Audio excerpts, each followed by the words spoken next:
umunyabugugu ahava akagera n'ukuri arangwa. Twaje gusobanukirwa yuko gutanga ntabwo ari uko ufite byinshi, no kuba umunyabugugu ntabwo ari uko ntacyo ufite, ahubwo twaje gusanga ko gutanga ni ikintu kiva ku mutima w'umuntu, ni impano mu zindi. Umuntu w'umunyabugugu rero udakunda gutanga.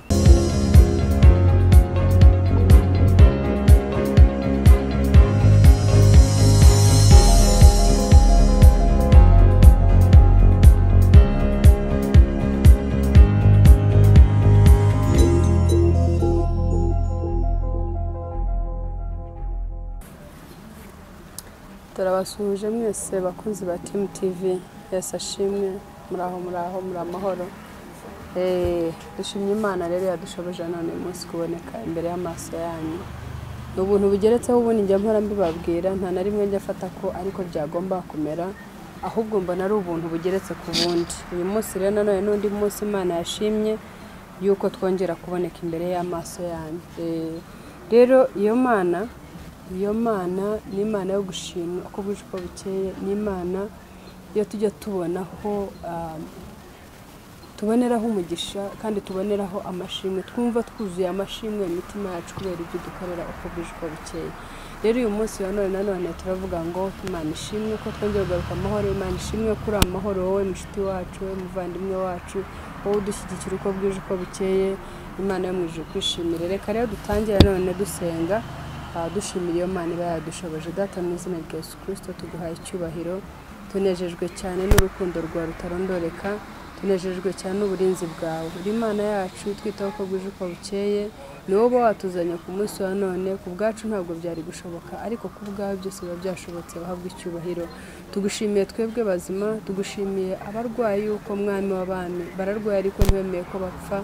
Tuzi kuri Imana ivura, rero turagushimiye ko nabo uri Imana iri bavure bagakira bagasigara bavuga ineza yawe. Tugushimiye inshuti zacu zose, turagusabye umugisha kuri abo bose bajya bakurikira Team TV, mwamubaho umugisha, ubahere umugisha icyo gikorwa cy'urukundo bajya bakora cyo gutambutsa ubutumwa bageza ku bandi, ubahere umugisha igikorwa gikomeye cyo bajya bakora cyo kutugira inama uko bwije uko bukeye, ari byo biduhiza imbaraga kugira ngo twongere tugaruke hano. Icyo ni kuzore bibi byawe, turakuraritse none mwungeri mwiza ngo wongere kudushoboza kugira ngo ikiganiro turi bukorera hano ntituba ari twebwe, ahubwo abe wowe, abari wowe ugaragara muri kiganiro, singaragare sinumvikane, ahubwo wowe mwungeri mwiza abari wowe ugaragara. Rero inama ngiye kujya ni wowe wenyine mba nizeye ko wayijya kandi ikagira umumaro abantu. Nuko rero Data abana nanjye kandi ubane na buri umwe wese ukurikira ibiganiro kandi umugire neza. Icyo ni kuzo bibyaye mu izina rya Yesu Kristo umwami wacu, amen. Rero bakunzi ba Team TV, uyu munsi n'undi munsi Imana yaturemeye kugira ngo tunezererwemo, ni umunsi yatugeneye kugira ngo tugire andi makuru yo tubwirana kandi atugirira umumaro, amen. Rero nagira ngo tuganire ku kintu cyo bita ikintu cyitwa icyangiro. Nagira ngo uyu munsi abe aricyo turi burebeho. Ese niki gituma wangwa? Niki gituma wicara ukumva uranzwe?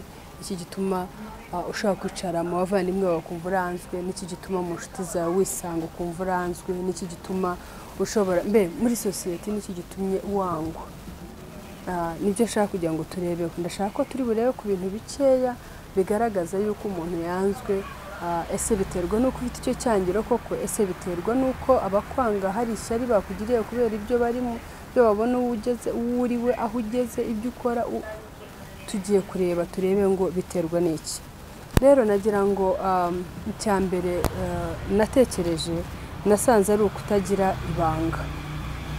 No kuvuga ngo niba ufite inshuti ukamugendana mukamuganira ukamumenekera cyangwa ukazimenekera za nshuti zawe ukamubabwira ibyawe byose, kuko mwumva ko muri inshuti, mwumva ko mutarya kabisa n'agahiye, ukamubwira cyangwa ukababwira rero jewe ufite iki kibazo bimeze gutya na gutya. Noneho rero wa wundi uribwiye ejo akagenda akamenya ibanga ryawe.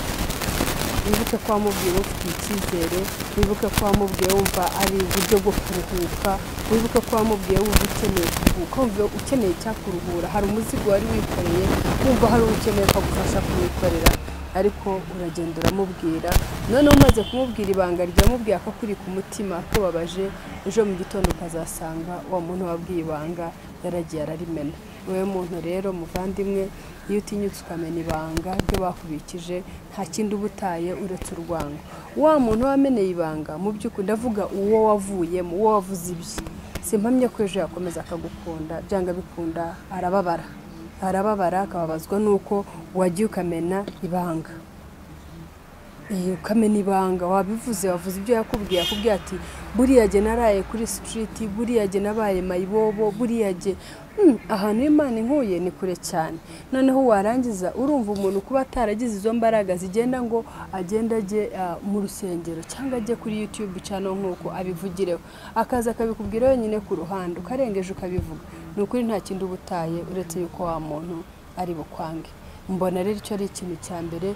gitera umuntu icyangiro kumena ibanga kutagira ibanga muri we uwo ari we wese wakumeneye ibanga ukarenga ukarimena nawe ni ukuri ntabwo bantu bazagukunda uzisanga rero niba waramenye iry'umwe babiri batatu bane batanu bantu bose uzisanga bakwanga ari abo muri famiye ari inshuti zawe ari abo mwigana ari abo mukorana igihe cyose utazashobora kubika ibanga ni ukuri uzikanga wanzwe icyo ni kimwe icya kabiri rero nabonye ni ukwicara umuntu yivuga ibigwi yitaka umuntu ugira iyo ngeso yo kwitaka ukicara witaka uvuga jewe uyu mwenda ureba buriya warampenze uyu mwenda nawuguze 500 isaha ibona nayiguze 200 burya irya saro yanjye nayiguze 1,10,000 harya telefone zose ntunga burya ni za 1,800,000 niyongera ngo telefone ntoya wigehemye aho gasanga ubaye wo kwitaka uko bwije uko bukeye uwo mwicaranye urivuga ibigwi uravuga ibyo wakoze uravuga uwo wafashije uravuga uwo wagiriye neza uravuga uwo wakuye mu kaga uravuga uwo wishyuriye minerivare uravuga uwo wishyuriye inzu uwo wagaburiye uwo wambitse icyo gihe ni ukuri reka nkubwire ngo bantu babimenye nta kabuza bazakwanga nta kabuza bantu baramutse babimenye wa muntu wabikoreye azakwanga noneho rero urumva ko niba ari umwe babiri batatu bose bazikanga umwe akwangukwe undi akwanguke naho batazayimenya naho cyangwa se ejo bakayimenya naho yuko wameneye ibanga wavuze ibyo wampaye ibyo wangaburiye ibyo wanyambitse uzikanga nyine wanzwe ari wa wundi wo wameneye ibanga wavuze ibye wavuze warase ukuntu wamwambitse ukarata ukuntu uri igitangaza uzi kwambika abantu uzi kugaburira abantu uzi gutunga ibihenze byanga bikunda bantu biganirira ni ukuri kose bazikanga bakwanze ushobora kuba uri muganira umuntu ukuntu ufite telefone ihenze ukuntu ufite byose urimo uvuga igihendo cya nyamara uri mubwira yabuze n'ibihumbi 100 gusa byikorera aka business runaka gatoya icyo gihe rero kiri buvemo nuko ari bubone ko urirata uriyemera wishyira hejuru uhora uvuga gusa ibyawe bihenze ibyawe birenze igipimo bya icyo gihe bantu ntabwo bazanezezwa niyo ngeso yawe iyo ngeso yo guhora wivuga ibigwi wirata babibona nk'ubwiyemezi nk'ubwirasi akaba nubwo umuntu avuga ati ndabona uyu muntu atari wo kugendana nawe kuko byose byavuga yenda sindi ku level ye cyangwa se naho ndi ku level ye kuki niki cyatuma mpora njyana n'umuntu ufite ibintu nk'ibi ufite imyumvire uwo n'undi muntu rero nasanze ko ashobora kuba yangwa kubera just ukuntu ahora yivuga ibintu ukuntu ahora mbese agaragaza ibye bihambaye urumva ntabwo uwo muntu yakwangwa azavuga ati shanaraye busa buriya nta kenda ntigira umuntu nk'uwo ntiyakwanga urumva uwo nguwo aba agaragaza ukuntu abayeho nabi ahubwo ukiri bukorwe bashobora kumufasha bantu cyangwa se nawe ashobora kwangwa just kubera ko buri munsi aza akavuga ibye bigoranye wa muntu wabyumvaga akamwanga akavuga ati buriya si umuntu wo kumva mba mbona ari ibibazo byanzaniye nabyo birashoboka ariko hanini umuntu wivuga ibigwi nawe aranzwe ikindi rege nasanze hari uburyo umuntu ashobora kwangwa gusa ukagira icyangiro kuri wowe ntabwo wirase, ntabwo wiyemeye, ntabwo wivuze ibigwi, ntabwo ari umuntu uvuga ngo gushinje tuwameneye ibanga, ntabwo ari umuntu uvuga uti uhamvuyemo, nta kintu na kimwe ufite bagushinja ariko ukangwa gusa. Icyo rege nabonye nacyo cyangiro gikomeye cyane, kuko namenye yuko unyongera yuko namenye ibanga nshobora kwisubiraho nkaba navuga nti from now on, guhera uyu munsi sinzongera kugira ibanga ryo mena kuko nabonye ko ariyo mpamvu nangwa. Nshobora kumenya ko nivuga ibigwi nkamenya ko ari cyo abantu banyangira, avuga nti guhera uyu munsi bino bintu ndabiretse, ntabwo ari umuco mwiza, dore ko aricyo cyatumye inshuti zanjye zinyanga, dore ko aricyo cyatumye abavandimwe banyanga, nkabivaho. Ariko umuntu ufite icyangiro gusa kidafite aho gishingiye, ntacyo bakwangira, ntacyo wishinje, umutima wawe nta na kimwe wicara ngo gushinje ko wakoze. Abo bantu nabo babaho tu, umuntu akamwanga ntacyo apfuye nawe, akamwanga tu ntacyo apfuye nawe. Rero uwo muntu we numva icyo cyangiro kugira ngo kikuveho nta kindi ukeneye, ni ugusenga ukegera Imana ukayibwira uti wa Mana we, namenye ko mfite icyangiro, Imana irashoboye kuba yakwimura cya cyangiro ikagutereka mu gikundiro kandi guhera ubwo gakundwa. Wowe numva nta kindi ukeneye uretse amasengesho, kujya imbere y'Imana ukayingira ukavuga uti wa Mana ndakwinginze mvanaho iki cyangiro kuko mbayeho nabi, nanzwe n'umuturanyi wanjye, nanzwe n'inshuti yanjye, nanzwe n'umuvandimwe wanjye, ndanzwe, ariko giye nisuzumye sanga ntacyo bampora. Wowe mbona icyagutabara ari amasengesho.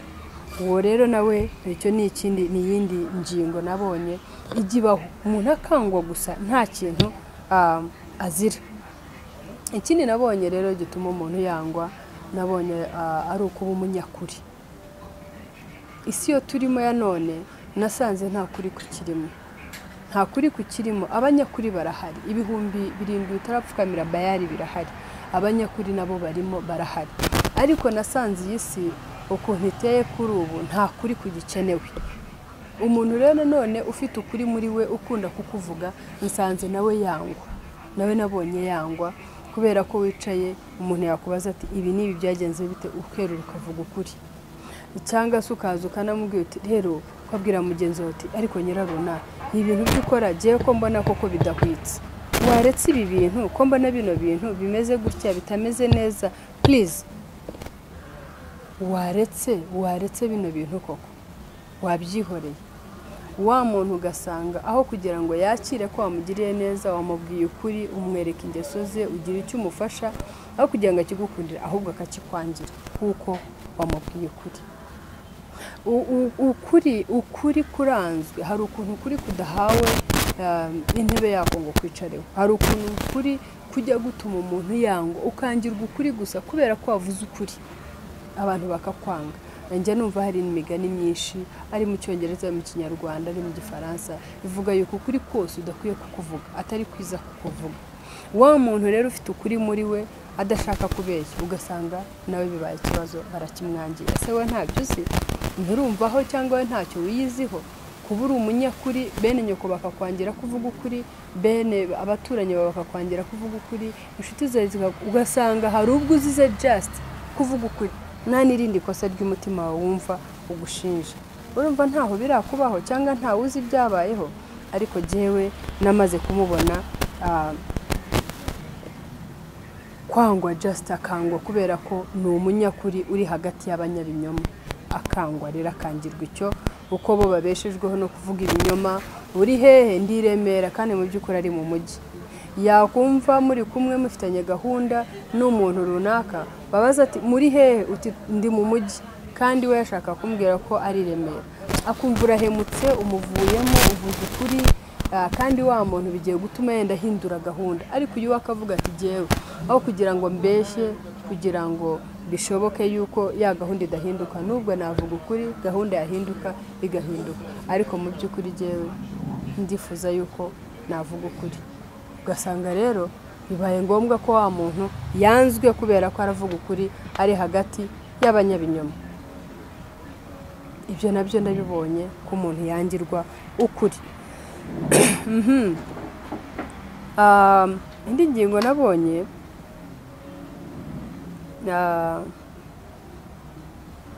undi muntu wo nabonye ni umuntu uhubuka, umuntu wihutira kuvuga kandi ntabe yagira mbese umwanya wo kubanza gutekereza ku kintu, ahubwo akihutira kuvuga. Wa muntu wihutira kuvuga rero yikanga yanihutiye kuvuga atanivuze ibye gusa, ahubwo akihutira no kuvuga abandi, ugasanga arihuse kuvuga iby'abandi, ibyabaye kuri jewe, ibyambayeho, ugasanga wihutiye kubivuga. Uri hagati y'abantu urahateruye tujeri burya nibi byamubayeho, hanyuma bigenda gutya na gutya, bigenda gutya na gutya. Waje rero umunsi yamenye ukuntu wamuvuze wa wundi, ukuntu na wa wundi wamwegeranye, kumva ukuntu wihutira kuvuga, ukavuga ibyawe, ukavuga n'ibyundi utabanje ngo uyungurure, ufata akanya utekereze ku kintu cyugiye kuvuga. Wa muntu nakugenzura kabiri gatatu agasanga ari ukuteye, n'ukuri azabikwangira, azakwanga avuga ati uyu si umuntu wo kugendana nawe, ntabwo yari umuntu wo kugendana nawe, reka ngende uva muretse. Uzasanga icyo nacyo kiguteye icyangiro kuri umwe babiri batatu, usange cyavuyemo rwose icyangiro. Kubera iki? Kubera kwihutira kuvuga. Umuntu rero hari abantu badakunda ibyo bintu by'abantu bihutira kuvuga. Bibaze rero urabibwira umuntu ujya kuvuga ikintu akabanza akagitekerezaho, urabibwira umuntu udakunda kuvuga, wa muntu ntabwo ari bukwihanganira, azakumva rimwe kabiri gatatu, nasanga ari ukuteye azagucikaho. Icyo nacyo nasanze ari ikintu giteza ikibazo. Ikindi rero nasanze kijya gituma umuntu yangwa, naho umuntu adaha agaciro igitekerezo cya mugenzi we.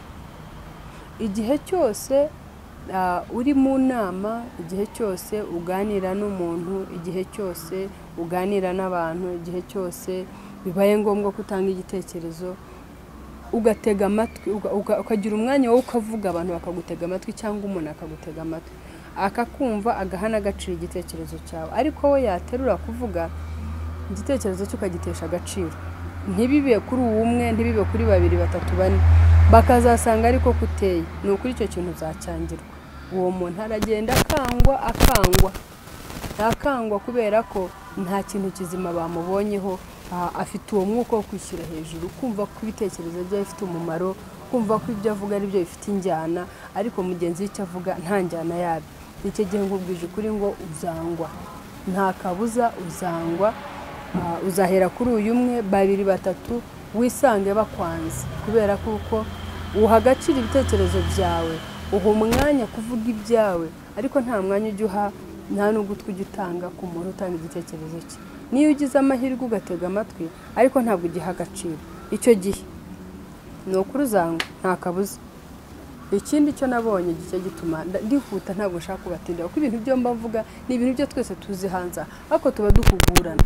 Rero ukunda izo ngeso twazivamo tukatandukana nazo, kuko ingeso mbi cyane zitumye haba icyangiro ku bantu kandi kidakwiriye. Ikindi nabonye kijye gituma umuntu yangwa ni uburyarya. Uburyarya ni ikintu kibi cyane, ni ikintu kibi ndetse cyo njya mbona kirenze igipimo cy'umuntu yavuga.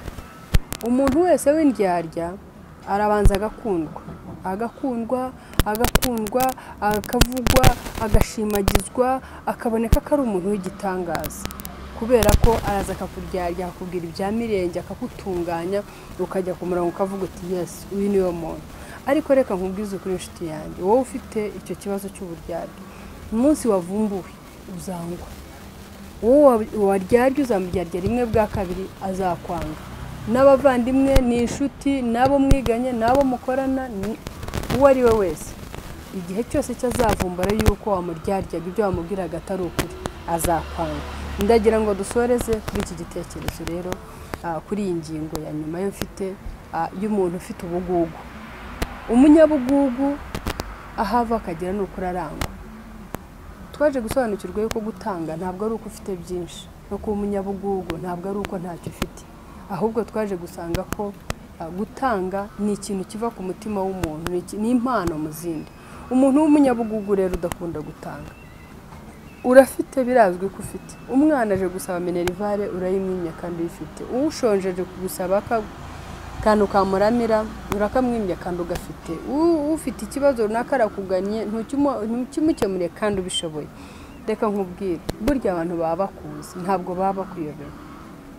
ushobora yenda kuvuga uti ibibazo byanjye nanjye ni byinshi ntabwo najya mu by'abandi ngo njye no mu byanjye nzabishobore ariko reka ngusabe mu gihe cyose ugishoboye gerageza cyane kutaba umunyabugugu gerageza cyane kutaba umunyabugugu koko umunyabugugu nawe aranzwe igihe cyose cy'umuntu azavumbura kuri umunyabugugu ntabwo azigera gukunda kuko yaje kumenya ko utamwimye kubera kudafite ntabwo wamwimye kubera yuko udashoboye ahubwo gusa ufite ubugugu tujya tubyita ngo ni ukugira impiri mu mufuka ukaba mbese utafata mu mufuka ngo ugire icyo utanga kandi nyamara ufite Imana rero idutabare iturengere izo ngeso zose zitumye twangwa Imana izidukureho Imana idutabare idukureho izo ngeso zose zitumye tugira icyangiro kuri twebwe nabwiye ko gihe ingingo mbona hano ikomeye cyane naho umuntu agira icyangiro gusa nta kindi kintu kibiteye umuntu akibwiriza gusa akakwanga cyangwa abantu bakibwiriza gusa bakakwanga nawe nakugiriye inama ngo jya ku mavi usenge bizarangira namwe nta kindi kizabarokora uretse kujya ku mavi mugasenga kuko icyatumye ubinanirwa nicyo cyatuma ubiheramo ariko igihe cyose cyuzashobora kumenya ko nta kinanira Imana uzayijya imbere izagufasha uzava muri ako kaga gatumye wangwa izo ngeso zitumye wangwa zizavaho zizakuvaho uzahera ubwo ngubwo gukundwa tangiye kubona abantu bakugarukira bagukunda uyoberwa impamvu ariko kubera kuba wasenze kandi ufite ubwenge bw'Imana uzasubira inyuma umenye ko ari Imana yakugiriye neza reka rero dushime Imana Data mu izina rya Yesu tuguhaye icyubahiro twakuraritse dutangira ikiganiro turagusaba ngo ube hafi yacu kandi utugire inama zikwiriye kugira natwe abarizo dutanga mwami twarebye ku ngingo zose zitumye twangwa Data twasanze ko hari icyangiro gusa Satani agenda akagusiga nta kindi uzize twasanze ko nanone hari icyangiro Satani agusiga biciye mu ngeso zidahwitse za gushyiramo zikemerwa kandi zikabonwa na buri umwe ariko mwami dusubiye imbere yawe dutakamba tukwinginga kugira ngo mwami udutabare udukureho icyo cyangiro uduhanagure izo ngeso zose zipfuye zitumye twangwa maze mwami udusiga igikundiro wasize uwawe nzi neza yuko nta na rimwe ajya yangwa mwami twiyambura izo ngeso zose zitumye twangwa n'abavandimwe twangwa n'inshuti twangwa n'abaturanyi twangwa n'abo dukorana izo zose zatumaga twangwa twitandukanije nazo mu izina rya Yesu Kristo turakwinginze ngo rero mwami wongere kugaragara muri twebwe wongere kutuganza wongere kuganza muri twebwe ingeso za gikristo zongere kuganza muri twe ikintu kibabaje cyane ni hahandi h'umukristo ari uri murangwa n'izi ngeso zitumye agira icyangiro mwami ndagutabaje kugira ngo udutabare